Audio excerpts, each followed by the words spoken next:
Breaking Hassan rowdy ಶೀಟರ್ನ ಬರ್ಬರ ಹತ್ಯೆ.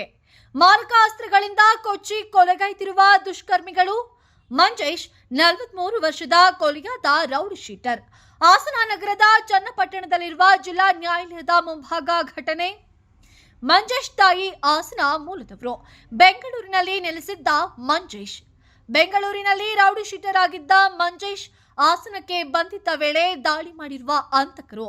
ಮುಖದ ಗುರುತು ಸಿಗದಂತೆ ಕೊಚ್ಚಿ ಕೊಲೆಗೈದು ಪರಾರಿಯಾಗಿರುವ ದುಷ್ಕರ್ಮಿಗಳು. ಸ್ಥಳಕ್ಕೆ ಪೊಲೀಸರು ಭೇಟಿ ಪರಿಶೀಲನೆಯನ್ನ ಮುಂದುವರೆಸಿದ್ದಾರೆ. ಹಾಸನ ನಗರ ಪೊಲೀಸ್ ಠಾಣಾ ವ್ಯಾಪ್ತಿಯಲ್ಲಿ ಘಟನೆ.